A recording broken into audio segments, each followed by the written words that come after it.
for joining us, Tim. Hi, thanks, Andrea. Glad to be here today. Glad to be doing this. Yeah. So share with us, what did you do with your project with us with Global Six Sigma? Sure. So, as you mentioned, I was working with Cleghorn Properties, real estate, and at the time, as we were looking at their processes, one of the biggest pain points with internal processes within the office is just their collections process. That's not a very exciting job within most real estate firms, and is typically one that, is always a process that it's hard to bring to 100%. As far as getting the money in that's owed for monthly rent, whether that be from residential or commercial tenants. Folks are in different walks of life. They've got challenging circumstances that come up. But Cleghorn Properties noticed that their percent of the collections that they bring in was dipping by a amount larger than normal. Just for some quick context, they have grown very rapidly in the last several years. They're a small business, but they went from a portfolio of about, let's say, probably about 150,000 to upwards of 3 million inside of about 6 years. So certainly quick growth for them, quick growth in the real estate industry. And so as they were ramping up their or scaling their business, they found that they had to scale all the other aspects of it too, including how they collected their rent on a monthly basis. So what we did was just lean into that process, looking through the collections process, and identified some all the dramatic steps, right, of identifying, okay, where is it currently at? What's the target threshold? What are some of the environments impacting this? What can we do to increase this rent roll? And we actually increased it by about 10%, 11%, which was 1% above our target. So definitely a successful project. COVID, I'm sure, has thrown a bit of a wrench in that process since then, but definitely a good improvement at the time, and something we're hoping to resume once the COVID environment dissipates a bit. Oh, well, that's great to hear. Great success story.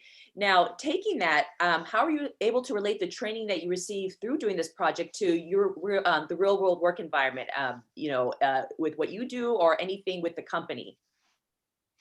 Yeah, that's a great question. So right now I'm actually working for KPMG, one of the big four tax and then of course consulting firms in the US.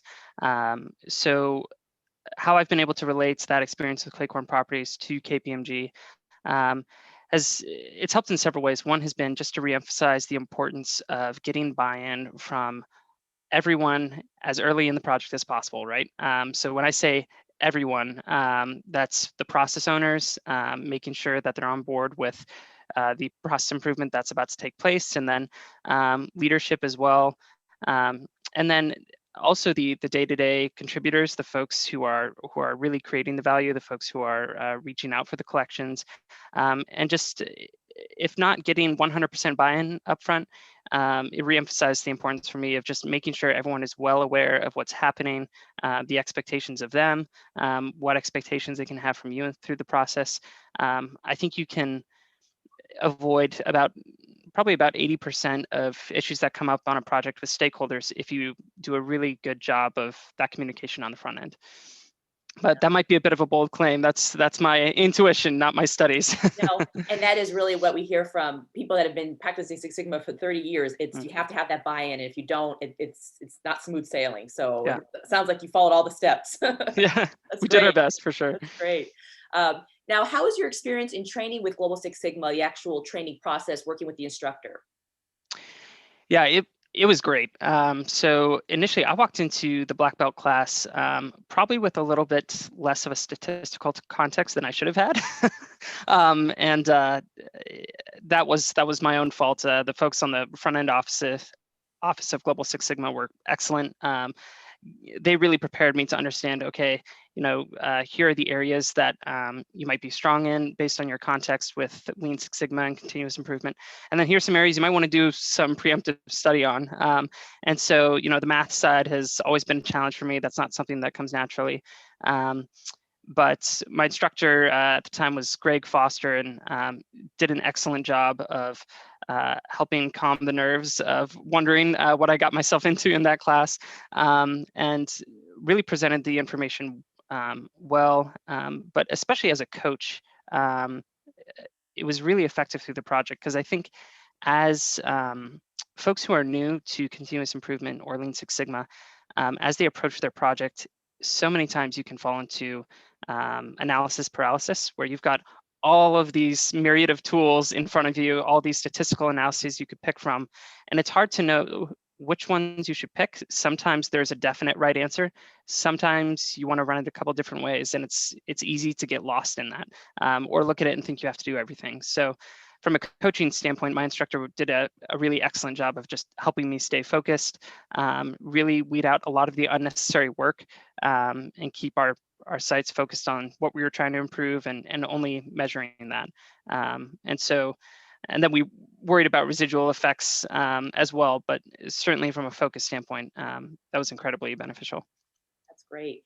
And the support that you received during the course of working on the project, how was that? That was helpful. Yeah, very helpful. My instructor was always available as needed. I could reach out easily, and they provided their personal cell phone, which was great. And yeah, definitely there on an ad hoc basis when I need the support. So that was excellent.